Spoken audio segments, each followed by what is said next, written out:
Hello good morning to everyone. तो कैसे हो आप सभी लोग। मैं दर्शन एक बार फिर से आपका हार्दिक स्वागत करता हूं एग्जाम व्यू के ऑफिशियल यूट्यूब चैनल पे। तो चलिए सेशन को एक बार लाइक कर दीजिए, शेयर कर दीजिए अपने सभी फ्रेंड्स के साथ। जीरो लेवल से स्टार्ट करेंगे और उस लेवल तक जाएंगे जहां तक हमारा एग्जामिनर चोट करता है।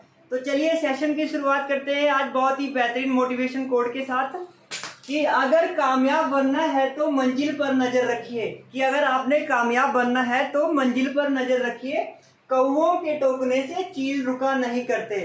ठीक है, तो कौवों के रोकने से चील कभी भी रुका नहीं करते। अगर कामयाब बनना है तो आपने सीधी अपनी मंजिल पे नजर रखनी है, कौवों के टोकने से चील कभी भी रुका नहीं करते।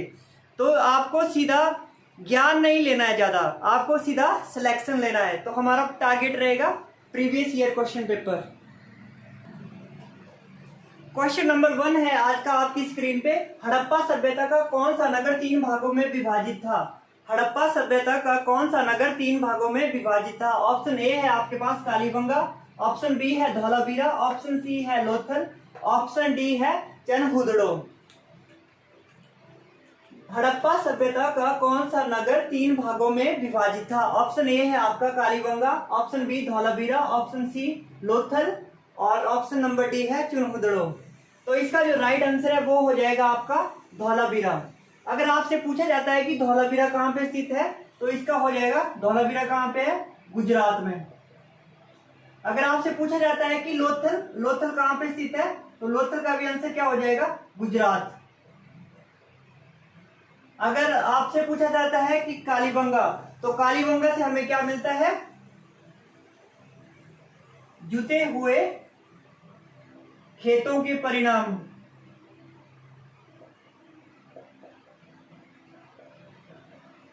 खेतों के परिमाण।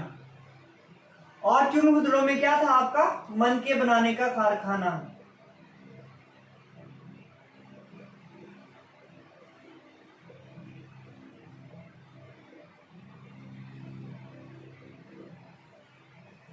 देखिए आपका एक क्वेश्चन था और इससे हमारे 4 क्वेश्चन तैयार हो गए कि हड़प्पा सभ्यता को कौन सा नगर 3 भागों में विभाजित था। तो उसका राइट आंसर हो जाएगा धौलावीरा। हमारे 3 भागों में विभाजित था हड़प्पा सभ्यता का एक नगर था, वो 3 भागों में विभाजित था। उसका राइट आंसर हो जाएगा धौलावीरा। अगर मैं बात करूं कालीबंगा तो कालीबंगा से हमें जुते हुए खेतों के परिमाण मिलते हैं। और लोथल कहाँ स्थित है, गुजरात में। और चुनहुदड़ो में क्या फेमस था उस टाइम, हड़प्पा सभ्यता के समय मन के बनाने का कारखाना हमें कहाँ से मिलता है, चुनहुदड़ो में। नेक्स्ट क्वेश्चन है अब आपकी स्क्रीन पे। नेक्स्ट क्वेश्चन है आपकी स्क्रीन पे कि सिंधु घाटी सभ्यता थी। ऑप्शन नंबर 1 है लोह युगीन सभ्यता, ऑप्शन नंबर बी है ताम्र युगीन सभ्यता, ऑप्शन नंबर सी कांस्य युगीन सभ्यता, ऑप्शन नंबर डी आसेनी जानदेन। सिंधु घाटी सभ्यता थी। ऑप्शन नंबर ए है आपके पास लोह युगीन सभ्यता थी, या ताम्र युगीन सभ्यता थी, या फिर कांस्य युगीन सभ्यता थी, या ऑप्शन नंबर डी आसेनी जानदेन। तो इसका जो राइट आंसर है वो हो जाएगा कांस्य युगीन सभ्यता। जो आपकी सिंधु घाटी सभ्यता थी वो थी आपकी कांस्य युगीन सभ्यता। ये आपका राइट आंसर हो जाएगा। अगर मैं बात करूं कि कांसा, तो कांसा किससे बनता है, तांबा प्लस टीन से, copper plus tin, Cu plus Sn। और अगर बात करूं मैं पीतल बनता है आपका कॉपर प्लस जिंक से। ठीक है, तो नेक्स्ट क्वेश्चन है अब आपकी स्क्रीन पे। नेक्स्ट क्वेश्चन है आपकी स्क्रीन पे कि मूल संविधान में कितने मौलिक कर्तव्य थे। ऑप्शन नंबर ए 10, 11, 8 या एक भी नहीं।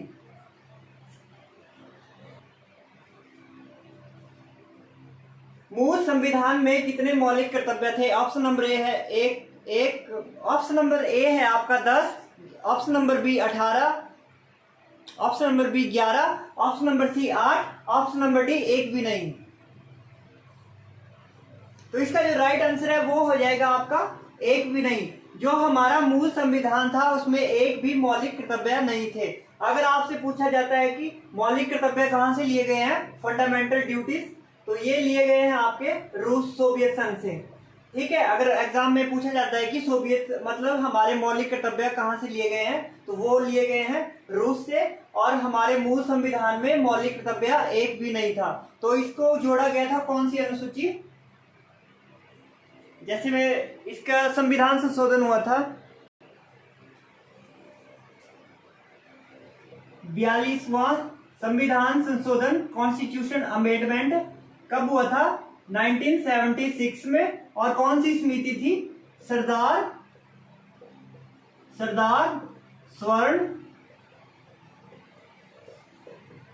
स्वर्ण सिंह समिति।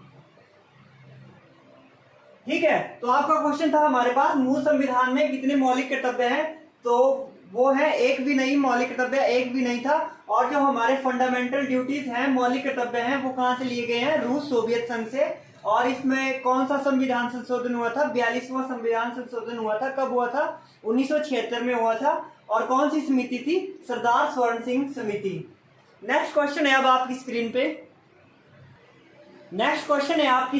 कांग्रेस की पहली महिला अध्यक्ष कौन थी? ऑप्शन नंबर ए है Annie Besant, option number B Sarojini Naidu, option number C Sonia Gandhi, option number D Indira Gandhi.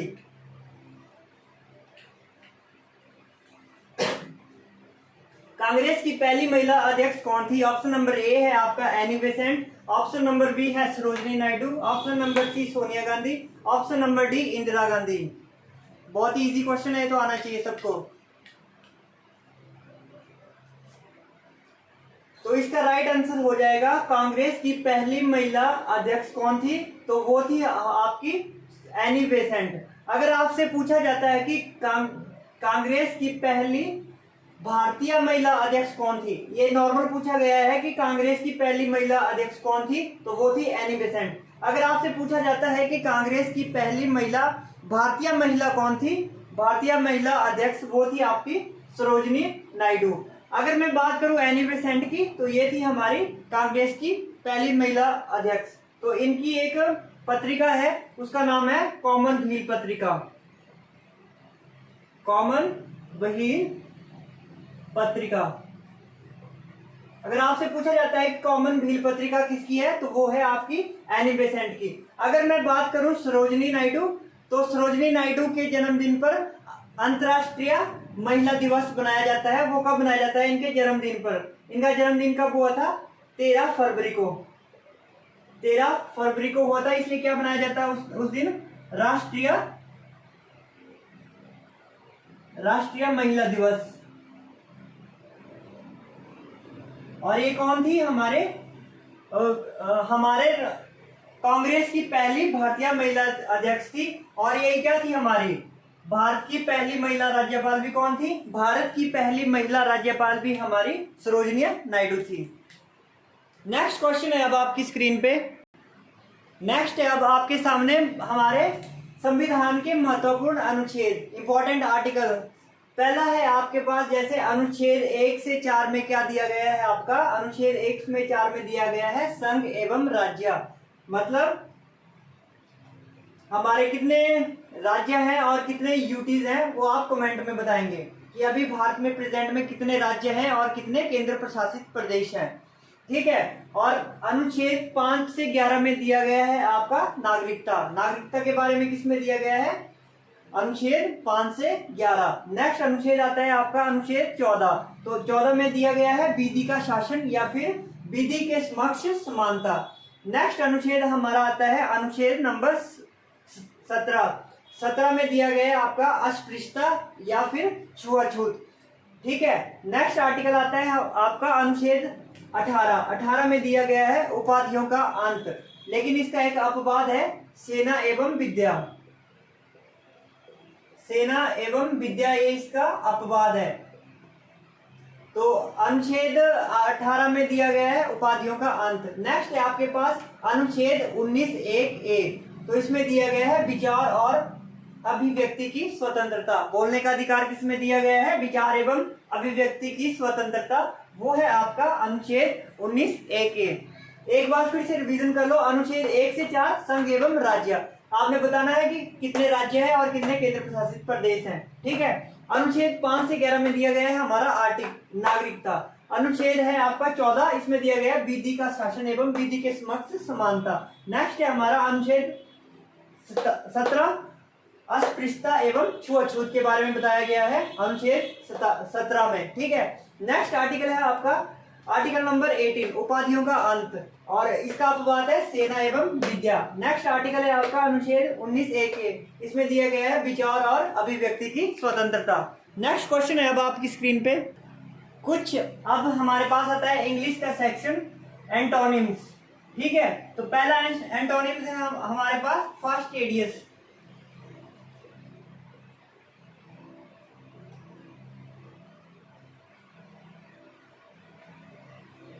Fastidious इसका मतलब होता है नखरेबाज। तो इसका जो एंटोनिम है वो क्या हो जाएगा आपका, इसका जो एंटोनिम है वो हो जाएगा आपका एडजस्टेबल। ठीक है,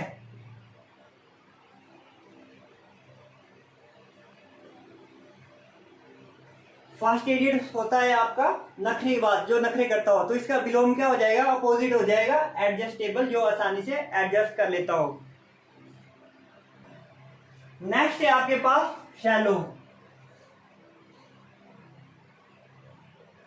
इसका मतलब होता है उथला, तो इसका जो एंटोनिम है वो हो जाएगा आपका, शैलो होता है उथला, तो इसका क्या हो जाएगा डीप। ठीक है, डीप आपका क्या होता है गहरा।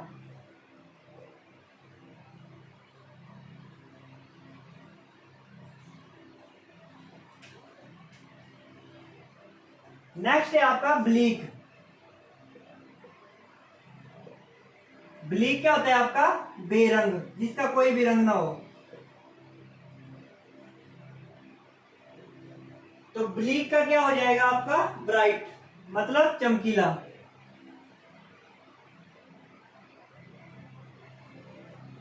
पहला एंटोनिम हमने किया आज फास्टिडियस। फास्टिडियस होता है नखरे करने वाला, उसका क्या हो जाएगा एडजस्टेबल, जो आसानी से एडजस्ट कर लेता हो। नेक्स्ट हमने किया शैलो। शैलो का मतलब होता है उथला, उथले का क्या हो जाएगा डीप। नेक्स्ट हमने किया ब्लीक। ब्लीक होता है आपका बेरंग, और इसका क्या हो जाएगा ब्राइट। ब्राइट क्या होता है आपका चमकीला। अब है आपके पास कुछ इंपॉर्टेंट सिनोनिम्स। ठीक है, सिनोनिम मतलब होता है सेम वर्ड, पर्यायवाची जो आपके हिंदी में होते हैं। सिनोनिम मतलब इसका सेम मीनिंग होता है। तो पहला है आपका इरेवोकेबल। इरेवोकेबल होता है मतलब जो स्थिर होता है, तो इसका क्या हो जाएगा सिनोनिम अनअल्टरेबल, जो मतलब चेंज ना होता हो, उसको क्या बोलेंगे इरेवोकेबल का सिनोनिम। नेक्स्ट है आपके पास अडोर्न। अडोर्न होता है जैसे आपका सजाना, किसी चीज को सजाना, तो वो क्या हो जाएगा ब्यूटीफाई। ठीक है, नेक्स्ट है आपका रिपोज। रिपोज होता है आपका चैन शांति। ठीक है, तो रिपोज का क्या हो जाएगा चैन शांति कब मिलती है, जब आप रेस्ट करते हो। ठीक है, तो ये थे आपके कुछ इंपॉर्टेंट सिनोनिम्स। अब है आपके सामने हिमाचल की कुछ इंपॉर्टेंट लेक्स। जैसे आपके पास है एक इंपॉर्टेंट लेक्स है घड़ासरू। घड़ासरू कौन सी है, कौन सी डिस्ट्रिक्ट में है, वो है आपके चंबा। नेक्स्ट है कुमारवाहा। कुमारवाहा और कमरुनाग झील कहाँ पे है, वो है आपके डिस्ट्रिक्ट मंडी में। नेक्स्ट है आपके पास गढ़कुफर। गढ़कुफर झील कहाँ पे है, वो है आपके शिमला। नैनसर, नैनसर झील आपकी कहाँ पे है, कुल्लू में। तो आशा करता हूँ आपको आज का सेशन अच्छा लगा होगा। इसी के साथ आपका भी एक फर्ज बनता है, जैसे मैंने आपको करवाई है, जैसे झीलें कराई चंबा, तो आपने साथ में क्या करना है, जितनी भी चंबा डिस्ट्रिक्ट में लेक्स पड़ती है उनका रिवीजन करना है। नेक्स्ट आप मैंने लिखा है मंडी, तो मंडी की आपने सारे क्वेश्चन रिपीट करने होते हैं। शिमला, शिमला के बारे में आपने जितनी भी लेक्स हैं उनको रिवाइज करना है। नेक्स्ट मैंने लिखा है कुल्लू, तो कुल्लू की भी आपने एक साथ सारी करनी है। तो आशा करता हूँ आपको आज का सेशन अच्छा लगा होगा, आपके लिए फायदेमंद रहेगी क्लास रिवीजन के हिसाब से। तो चलिए वीडियो को यहीं पे एंड करते हैं। सेशन अगर अच्छा लगा हो तो लाइक करें, कमेंट करें, और कल आपको कौन सा टॉपिक चाहिए उसके बारे में बताएं।